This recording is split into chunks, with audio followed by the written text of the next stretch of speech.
Naibigay mo na rin ba ang lahat-lahat sa kanya? It's time for Untamed Emotions.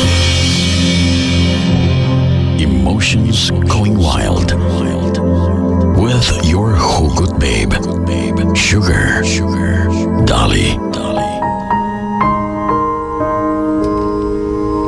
Do you still remember the time that you give your all to that person? Or ikaw ba ang klase sa tao na binibigay mo talaga lahat-lahat sa isang tao?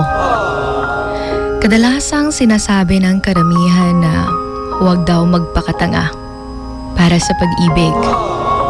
Pero alam naman talaga natin na hindi maiiwasan yung maibigay talaga natin lahat-lahat sa isang tao.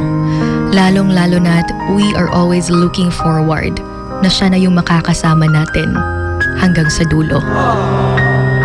Masarap ma-fall. Yung mahirap at masakit, yun yung mag-let go.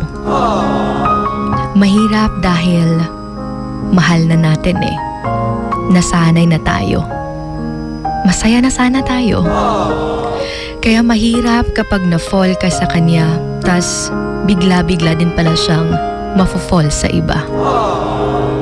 Masakit because it seems like hindi pala enough lahat ng pagmamahal, lahat ng effort mo para sa kanya, at lahat ng mga magagandang memories nyo together, magagandang memories na nangyari sa inyong dalawa.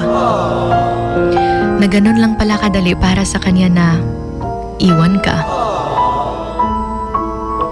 Masakit sa pakiramdam yung masaya ka sa araw-araw na kasama siya, pero siya nagtitiis lang pala.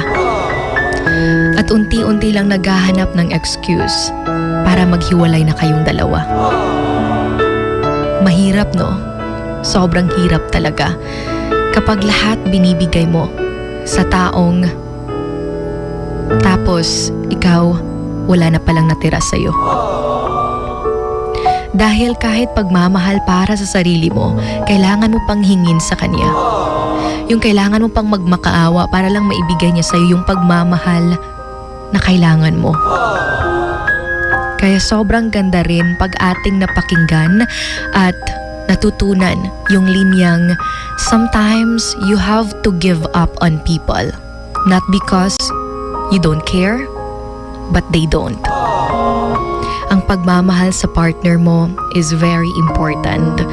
Kaya kapag natagpuan mo na yung the one, wag na wag mong sisiraan or sisirain yung tiwala niya. At dapat nating tandaan na dapat pinapahalagahan pala talaga natin ang bawat pagpapatawad. Hindi dahil humingi ka na ng kapatawaran at tinanggap niya, ay pwede lang na gawin mo ito ng paulit-ulit. Dahil kahit ang pasensya ay may hangganan. This is Sugar Dolly, your hugot babe, and you're on 103.1 Wild FM. This is still Emotions Going Wild.